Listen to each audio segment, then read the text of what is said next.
Hier à Nice se sont tenues les obsèques de Jean Portmanov. La mort de ce streamer en direct sur la plateforme Kik a choqué par sa violence, par l'absence d'intervention de l'État, par le cynisme aussi des acteurs économiques engagés. Elle a choqué également parce que des internautes nombreux payaient pour voir et continuaient de voir ces tortures physiques et psychologiques qui lui étaient infligées. Ainsi, cette affaire interroge sur la façon dont le numérique distord le réel, comment il l'éloigne, le brouille jusqu'à en déshumaniser certains. Le rapport au réel, justement, c'est le sujet, le cœur même d'un livre qui paraît cette semaine, signé du sociologue Gérald Bronner. Après la post-vérité, nous serions entrés, selon lui, dans l'ère de la post-réalité, où nous cherchons à façonner le réel à notre convenance et selon nos désirs. Si ce rêve n'est pas nouveau, il semble que nous ayons aujourd'hui les outils nécessaires pour y parvenir. Alors, comment qualifier cette post-réalité? Comment la décrire? Comment sommes-nous arrivés à ne plus prendre en compte le réel? Un invité, évidemment, ce soir pour en parler, l'auteur du livre, Gérald Bronner, bienvenue. Merci, bonsoir. Bonsoir, vous êtes professeur de sociologie à l'Université Paris-Sorbonne, membre de l'Académie des technologies, membre également de l'Académie nationale de médecine. Et je rappelle le titre de votre ouvrage qui paraît aux presses universitaires de France, À l'assaut du réel. Bienvenue dans Question du soir. Il est mort en direct sur Internet. La justice ouvre une enquête pour comprendre pourquoi le streamer Jean Portmanov est mort dans la nuit de dimanche à lundi. Un streamer de 46 ans, connu sur les réseaux sociaux sous le nom de JP, est connu pour subir des violences filmées pendant des heures en direct, violences infligées par deux autres streamers. L'Arcom explique ne pas avoir pu agir car selon elle, il n'existe pas de représentant officiel de la plateforme Kik dans l'Union européenne. De son côté, l'avocat d'un des deux streamers qui va être entendu par la justice assure qu'il s'agissait, je cite, de mise en scène préparée. Je le disais, Gérald Bronner, dans ce drame, énormément de choses interrogent, mais la chose la plus frappante peut-être, c'est que des personnes, des internautes en l'occurrence, ont payé pour voir cet homme torturé physiquement, psychiquement. Est-ce que le numérique en vient parfois à distordre notre perception du réel et en quelque sorte à nous déshumaniser parfois ?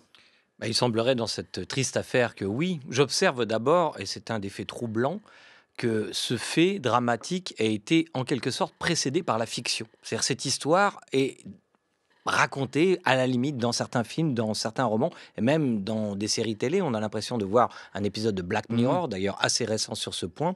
Et d'autre part, oui, c'est vrai, d'abord par le fait que nous utilisions, enfin que certains utilisent des pseudonymes par exemple, et qu'il y ait une distance physique dans les interactions qui sont, et le drame nous le rappelle, de vraies interactions, il peut y avoir une distanciation morale.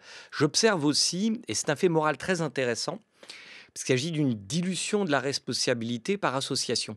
En réalité, je ne parle pas de la responsabilité réelle de la plateforme et des individus qui se prétendaient ses amis dans cette affaire, mais ce qui est le plus fascinant et le plus mystérieux d'un point de vue sociologique ou psychologique, c'est le fait que chacun peut ajouter sa petite goutte sans se sentir responsable du tout. Parce qu'en fait, celui qui reçoit en réalité la charge collective reçoit une charge plénière. Ça ressemble beaucoup à ce qu'on appelle le paradoxe du Sorite, c'est-à-dire que ce n'est pas avec un grain de sable qu'on fait un tas, mais pourtant un tas est bien constitué d'un ensemble de grains de sable. Donc je pense que les philosophes, je n'en suis pas, devraient réfléchir à ces nouvelles normes morales qu'impliquent justement ces attaques en essaim, parce que on se sent très vite non responsable soi-même quand on a fait si peu, alors que le drame est si important. L'une des notions au cœur de votre ouvrage, il y en a beaucoup d'ailleurs, on y reviendra, c'est la notion de réel. Comment est-ce que vous la définissez? Quel est le point de départ pour comprendre ce qu'est fondamentalement le réel et la réalité, disons? Alors, on chercherait avec beaucoup de difficultés, et il faudrait lire toute l'histoire des idées. Je n'ai ni la compétence ni le temps, mais j'ai quand même fouillé dans l'histoire de la philosophie pour voir s'il y avait des définitions consensuelles de la réalité. On n'en trouve pas vraiment. Par contre, un point commun de beaucoup d'auteurs qui m'ont marqué, c'est qu'ils font cette remarque. La réalité, le réel, se fait connaître à nous par les rebuffades qu'il impose à l'expression de nos désirs. C'est par exemple la phrase, alors ça ne m'arrivera pas souvent, je vais citer un psychanalyste, Lacan qui est bien connu, le réel c'est quand on se cogne. Et Richard Dawkins, un auteur auquel je me référerai plus volontiers, fait exactement la même remarque. Il y a aussi cette belle définition, alors d'un auteur de science-fiction, nous y revoilà, Philippe K. Dick, qui disait « Le réel, c'est ce qui demeure même quand on cesse de croire en lui ». C'est ce qui résiste en quelque sorte à l'expression de nos désirs, et c'est probablement ça qui est en crise aujourd'hui, c'est-à-dire le rapport que nous avons avec le désir adressé au réel, ce qui est tout à fait naturel, et les noms que le réel oppose à notre désir, ce qui est tout aussi naturel, mais il semblerait que nous soyons aujourd'hui dans des conditions particulières qui nous permettent de moins entendre ce nom, de rester aveugle à la lumière parfois qu'il voudrait opposer justement à notre dérégulation du désir. Alors à propos de réel et de rebuffade, hein, Gérald Bronner, je voudrais que vous nous racontiez une histoire qui n'a pas de lien direct avec le réel, mais vous allez nous l'expliciter, l'épopée de Gilgamesh. En quoi nous permet-elle de comprendre justement la façon dont le réel nous contraint à nous cogner à lui justement parfois? Ben, vous avez raison d'en commencer par Gilgamesh, puisque je le fais moi-même dans le livre, vous l'aurez noté. Et c'est aussi pour rappeler le genre de sociologie que je pratique, si vous me permettez d'une phrase. C'est ce que je crois que les sciences sociales ont beaucoup intérêt à s'intéresser aux invariants de la pensée humaine lorsqu'ils s'hybrident avec des paramètres sociaux contemporains. C'est ce que j'essaye de faire. Et en l'occurrence, c'est pour ça que je convoque Gilgamesh, l'épopée de Gilgamesh est probablement le plus vieux texte d'épopée, le plus vieux roman, si vous voulez, de l'humanité, et qui raconte l'histoire d'un individu qui est pour un tiers dieu, deux tiers humain, et qui va affronter quelqu'un qui s'appelle Enkidu, et qui va devenir, évidemment, comme souvent, les garçons, quand ils se battent, parfois ils deviennent amis, ça va devenir son frère, son ami, sauf que Enkidu meurt, ce qui fait prendre conscience à Gilgamesh qu'il est lui aussi mortel, il est tout puissant, mais mortel. Et donc il va partir dans une quête aussi vieille que l'humanité, de l'immortalité. Et en fait, c'est là l'expression pour moi d'une pensée désirante, c'est-à-dire de vouloir s'affranchir des conditions biologiques fondamentales qui pèsent sur nous, puisque la mort a évidemment un horizon jusqu'à présent qui n'a pas été dépassé. Vous voyez, il y a quelques milliers d'années déjà, les hommes écrivaient des histoires où l'on rêvait de plier le réel à son désir. Mais déjà à l'époque, spoiler alerte, pardon pour ceux qui ne l'ont pas lu, ça échoue évidemment, sinon on ne serait pas là pour en parler. Le pauvre Gilgamesh est bien obligé, c'est peut-être une forme de sagesse, d'accepter sa finitude. Puisque le serpent qui devait justement lui conférer l'immortalité parvient à s'échapper et l'être humain est condamné à l'immortalité. Je fais un très très très grand bond dans l'histoire. On arrive à mai 68. Quel lien cette fois-ci faites-vous entre le réel et l'expression du désir? Pourquoi vous focalisez-vous sur cette période en particulier? Qu'est-ce qui se joue à ce moment de l'histoire française? Alors, je pense que mai 68 n'est la cause de rien, ou peut-être, L'expression, mais en selon tout vous, cas, tout de même. c'est un symptôme très intéressant. D'abord, on se souvient que c'est d'abord avant tout un mouvement politique, hein, je ne veux pas le dénaturer, mais quand même, ce mouvement politique tire tout de même ses racines de la volonté de la jeunesse de l'époque, et je la comprends, de vouloir s'émanciper de tutelles notamment morales qu'elle trouvait trop contraignantes. La jeunesse de l'époque se sentait corsetée. On se souvient que tout ça a commencé pour des questions de mixité, pour pratiquer le sport ou dans les dortoirs, etc. Donc il y avait une volonté là, de désir, hein, de s'affranchir en effet de contraintes, sauf que il y avait en quelque sorte un passager clandestin, parce que parmi tous les groupes très à gauche qui ont animé ces mouvements, il y avait aussi un groupe qui était très à gauche, qui s'appelait les situationnistes. Et il se trouve que C'est la figure notamment de Guy Debord, par exemple. Hein, Guy Debord, entre autres. la société de spectacle, il y en a quelques autres. Et quand on lit leurs thèses, comme je l'ai fait pour préparer ce livre, on s'aperçoit que surtout ce sont des gens qui s'ennuyaient et qui détestaient l'ennui et qui se demandaient comment réinventer la vie, réenchanter le monde en quelque sorte. Et leur philosophie a essaimé surtout dans les slogans de mai 68. Soyons réalistes, demandons l'impossible, l'imagination au pouvoir, qui me semble être des expressions les plus pures d'une subjectivité qui veut s'imposer au monde. Ce qui est amusant dans cette affaire, parce que je ne résume pas du tout mai 68 à cela, c'est qu'on peut recopier, coller ces slogans et les placer dans les années 80 et 90. On va les retrouver, mais cette fois en illustrant des produits qu'on peut vous vendre, parce que ce sont des slogans publicitaires. Deviens toi-même, etc. Et en fait, à mon avis, ce qui s'est produit dans cette période, c'est qu'il y a une substitution tutélaire. On est passé de Marx, en quelque sorte, à Jean-Jacques Rousseau, dont les propositions concernant l'éducation étant que précisément, on doit veiller à ne pas trop influencer un enfant pour qu'il devienne lui-même.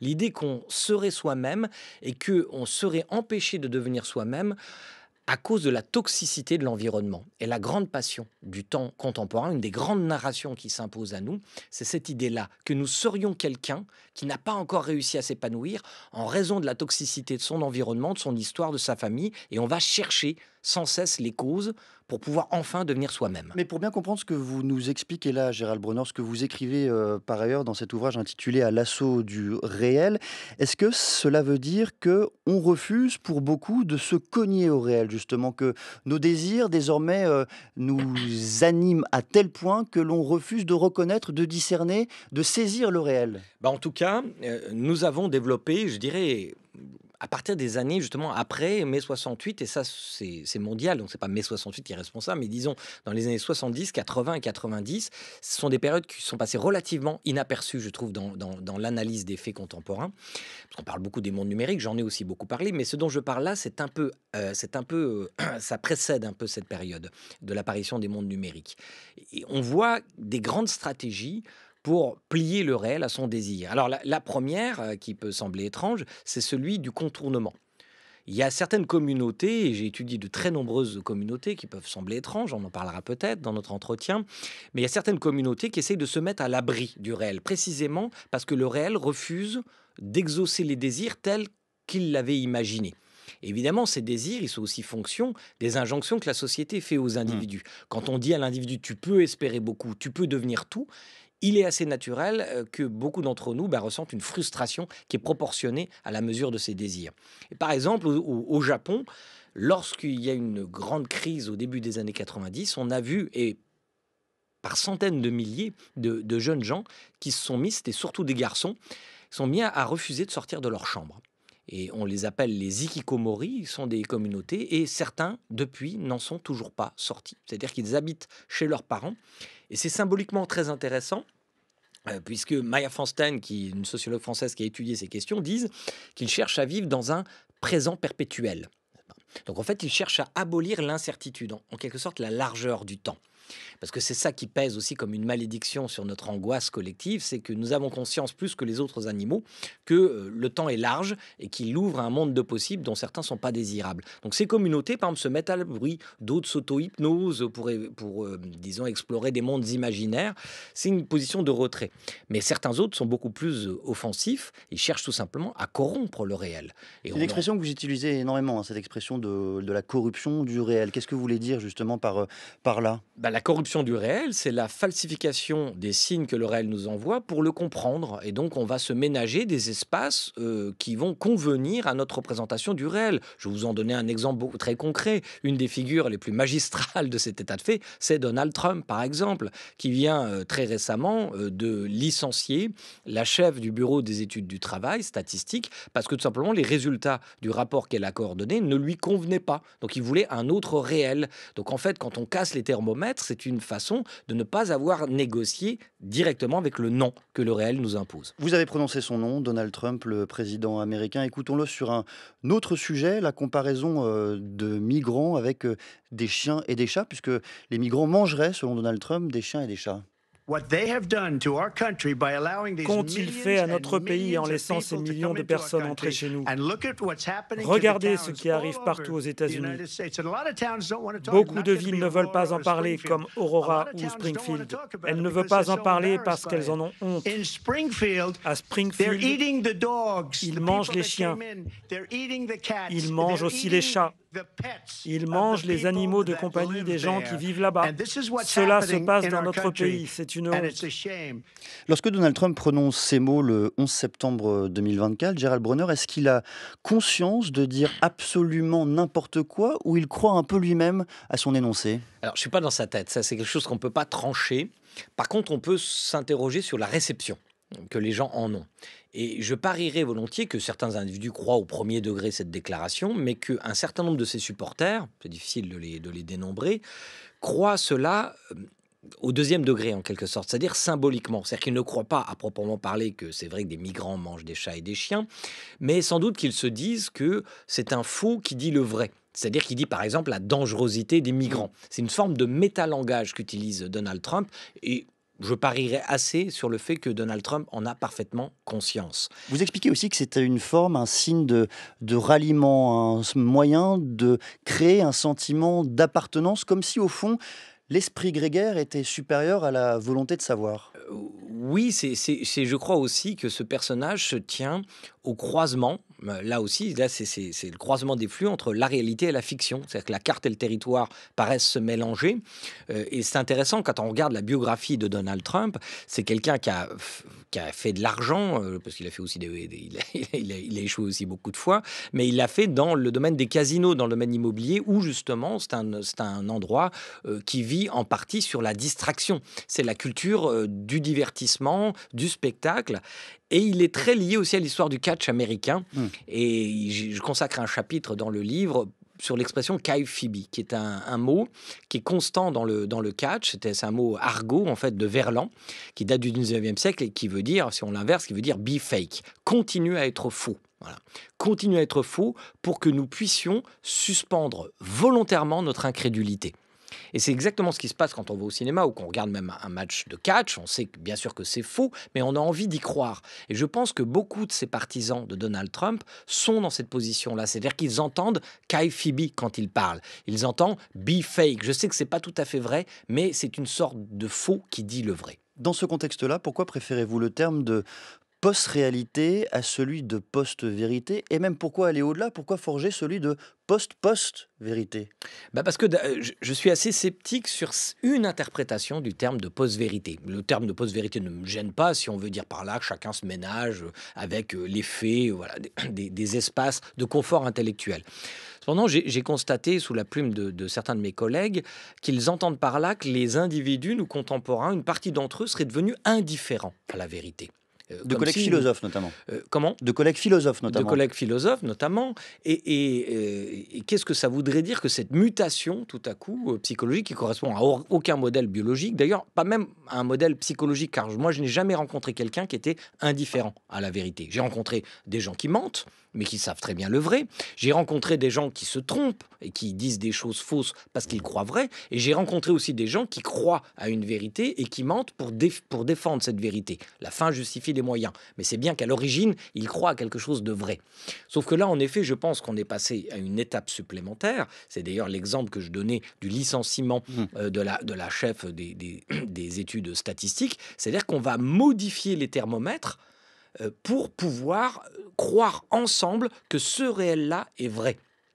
Et par exemple, on peut modifier les catégories usuelles qui nous servent à comprendre le réel, comme les catégories biologiques de l'âge, par exemple, et on trouve des communautés que j'ai observées donc dans le livre qui déclarent qu'ils n'ont pas l'âge qu'ils ressentent. Et croyez-moi, quand je suis un peu plus vieux que vous, mais vous verrez qu'on est tous comme ça. Moi non plus, j'ai pas l'impression d'avoir l'âge que j'ai, si vous voulez, et pourtant, évidemment, je ne fais pas un procès comme certains pour qu'on reconnaisse officiellement que j'ai, par exemple, 20 ans de moins que ce que dit ma carte d'identité parce que ça me discrimine, par exemple, sur le marché de l'amour. Vous voyez. Et alors ça, je n'invente rien. Ce sont des verbatims, en fait. Et il y a aussi des gens qui prétendent ne pas être de l'espèce qu'ils sont apparemment des êtres humains. Donc, c'est les Terrians considèrent qu'ils sont des animaux. Mais je ne moque pas du tout, si vous voulez, ces communautés. Je les trouve, j'essaie de comprendre leurs raisons. Et par exemple, les Terrians, ceux qui croient qu'ils sont des animaux, eh bien, on a des tas de témoignages. Il y a des anthropologues qui ont travaillé sur ces communautés où il y a une manifestation, par exemple, dès le plus jeune âge, de ne pas se sentir dans son corps, de se sentir un peu plus lourd que son corps, de sorte que cette personne pense qu'elle est un ours. Ce que je vois en tant que sociologue, c'est pas moquer ce ressenti. Je ne sais rien de ce ressenti. Il est mystérieux, il est peut-être physiologiquement explicable. Mais ce qui m'intéresse, c'est qu'il y a des récits qui sont disponibles pour absorber ces anomalies et des communautés, souvent grâce au monde numérique cette fois, qui permettent de s'agréger et de croire ensemble qu'on est des animaux plutôt que des êtres humains. Dans la compréhension plutôt qui nous permet de saisir la distorsion du réel, ses motifs, on accuse souvent la technologie, les algorithmes, l'intelligence artificielle. C'est d'ailleurs ce qu'on a fait nous-mêmes en commençant cette émission. Quelle est cependant notre responsabilité individuelle et j'allais dire même la responsabilité de notre cerveau, de nos biais cognitifs dans cette falsification, cette corruption du réel? Moi je pense, mais c'est peut-être une croyance de ma part, qu'on a toujours une responsabilité. C'est-à-dire qu'il est toujours quand même possible dans l'absolu de dire non. Seulement, il faut bien prendre conscience que ce non, il s'exprime dans un système de contraintes qui est très fort. Et donc, je ne déresponsabiliserai certainement pas les algorithmes et les mondes numériques. Je crois simplement que en tout être humain, il y a plusieurs êtres possibles. Il y a, par exemple, un feignant intellectuel. On est tous un peu feignants intellectuels. Dans certains fois, on a envie de baisser les bras, etc. Mais il y a aussi quelqu'un qui a des ressources analytiques. Et ça, c'est un universel de l'humanité. Nous avons tous des ressources analytiques. Donc la question, c'est quel environnement social et politique va nous permettre de donner le meilleur de nous-mêmes. C'est pour ça que je pense que c'est une question éminemment politique.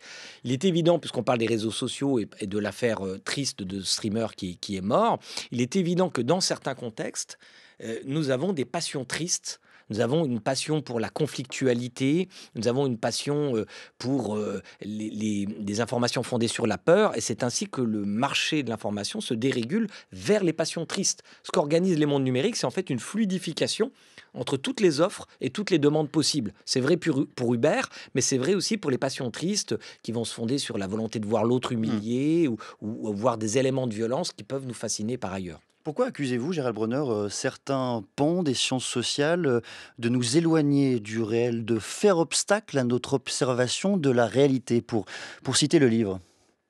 Il y a de nombreux penseurs, mais ça, les sciences sociales, on en trouve aussi en philosophie, notamment en critique de la littérature au départ, bien qui mettent en examen, disons, les procédés rationnels d'administration de la preuve. La pensée méthodique en général, dont ils considèrent qu'elle est l'expression de la culture occidentale, et par conséquent, ils parlent de science occidentale. Ce qui me paraît avoir du sens historiquement, bien entendu. Chaque civilisation a contribué à ce patrimoine mondial qui est la science, qui est à mon avis le patrimoine le plus précieux. Et en revanche, c'est une chose de dire que certaines étapes ont été franchies dans certaines cultures, c'est autre chose de dire qu'une culture a le monopole de l'expression de cette pensée. Je pense même que c'est fondamentalement injuste et discriminant de le dire.